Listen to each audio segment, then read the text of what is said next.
আসসালামু আলাইকুম। কি অবস্থা কচি কাঁচা বাচ্চারা? তোমাদেরকে বিকো এডুকেশন গ্যালারির পক্ষ থেকে স্বাগতম।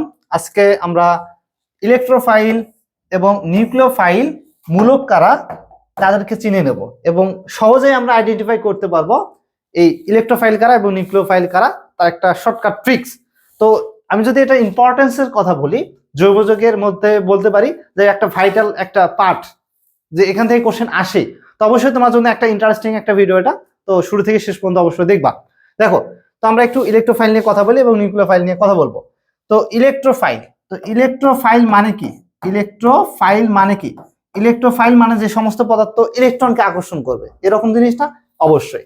তো ইলেকট্রনকে কারা আকর্ষণ করবে? আসলে ইলেকট্রনের চার্জ আমরা জানি নেগেটিভ, তো অবশ্যই পজিটিভ জাতীয় জিনিসগুলো আকর্ষণ করবে। ঠিক আছে, তাহলে আমরা কিছু জিনিস লিখে রাখছি। দেখো ইলেকট্রোফাইল, দেখো ধনাত্মক চার্জ, ধনাত্মক চার্জ, এখানে ধনাত্মক চার্জ আছে, তার মানে এরা সবাই কিন্তু আমার কি, এই তিনটা আমাদের ইলেকট্রোফাইল, কারণ তারা পজিটিভ চার্জ, তারা নেগেটিভ চার্জকে আকর্ষণ করবে। বোঝাতে পারছি? আচ্ছা, এবার আসি আমরা। দেখো এই দুইজনের মধ্যে কোনো চার্জ নাই, তার মানে কি তারা কি হবে? তারাও কিন্তু ইলেকট্রোফাইল। কিভাবে? দেখো ইলেকট্রোফাইল এখানে চার্জ দিয়ে বলতে পারি, বা যার মধ্যে ইলেকট্রন পাওয়ার আকাঙ্ক্ষা আছে, যে চায় আমার ইলেকট্রন ঘাটতি আছে আমাকে দিন, তো তারাও কিন্তু ইলেকট্রোফাইল, তাই না? তো এখানে কিন্তু আমাদের ইলেকট্রনের ঘাটতি আছে। কিভাবে আছে দেখি। তো আমরা যদি অ্যালুমিনিয়াম ক্লোরাইডকে একটু ভাঙাই, তো আমরা যদি অ্যালুমিনিয়াম ক্লোরাইডকে ভাঙাই, তো অ্যালুমিনিয়ামের শেষে আমাদের কয়টা ইলেকট্রন? অ্যালুমিনিয়ামের শেষে আমার 3টা ইলেকট্রন আছে না?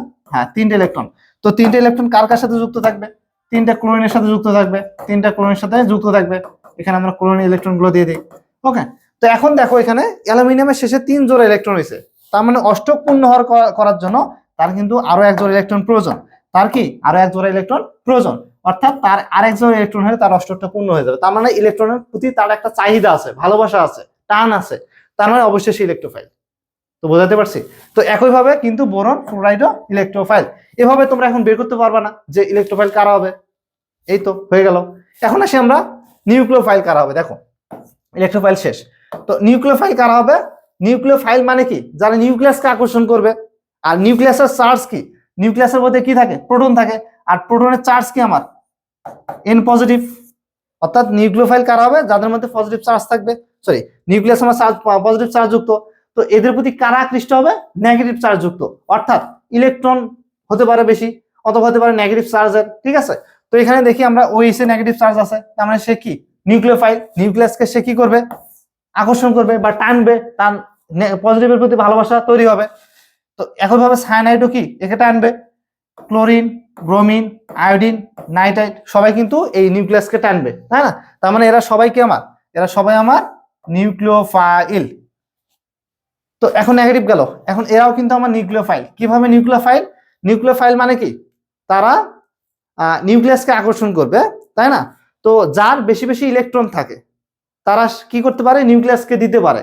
অর্থাৎ ইলেকট্রন যেহেতু নেগেটিভ চার্জের, আর তোমার নিউক্লিওফাইলে পজিটিভ চার্জ, তাহলে ইলেকট্রন পজিটিভকে আকর্ষণ করবে। অর্থাৎ যার বেশি বেশি ইলেকট্রন থাকবে বা মুক্তজোড় ইলেকট্রন থাকবে, তারা হচ্ছে নিউক্লিয়াসকে আকর্ষণ করবে, অর্থাৎ তারা নিউক্লিওফাইল। তো এখন দেখো অ্যামোনিয়াকে যদি আমরা ভাঙি, এখানে দেখবো আমরা এক জোড়া মুক্তজোড় ইলেকট্রন পাই, তার মানে ইলেকট্রন সে কাউকে দিতে পারে। তো আমরা যদি ভেঙে দেখাই, তো নাইট্রোজেন 3টা হাইড্রোজেনকে ধরে আছে, এবং এখানে দেখবা যে এক জোড়া মুক্তজোড় ইলেকট্রন। তো এই ইলেকট্রনের চার্জ নেগেটিভ, তার মানে সে পজিটিভকে আকর্ষণ করবে। অর্থাৎ অ্যামোনিয়া কি আমরা একটা নিউক্লিওফাইল পদার্থ বা মূলক। একইভাবে পানিও কিন্তু একটা নিউক্লিওফাইল পদার্থ, কারণ অক্সিজেনের 2 জোড়া মুক্তজোড় ইলেকট্রন থাকে। তো একইভাবে তোমরা কি এখন পারবা না যে কারা নিউক্লিওফাইল হবে আর কারা ইলেকট্রোফাইল হবে? তো একটু শর্টকাটে বলি, তো ইলেকট্রোফাইল কারা? যাদের মধ্যে ইলেকট্রন ঘাটতি থাকবে এবং যারা পজিটিভ চার্জ যুক্ত। আর নিউক্লিওফাইল কারা? যাদের মধ্যে বেশি বেশি ইলেকট্রন থাকবে বা positive charge, sorry negative charge যুক্ত। তো এই তো ইলেকট্রোফাইল এবং নিউক্লিওফাইল চেনার একটা সহজ ট্রিক্স বা টেকনিক তোমরা পেয়ে গেলা। তো অবশ্যই এই ভিডিওটা তোমাদের বন্ধুদের মাঝে শেয়ার করবা এবং লাইক কমেন্ট করতে অবশ্যই কিন্তু ভোলা যাবে না ভাইয়া। ওকে, আসসালামু আলাইকুম।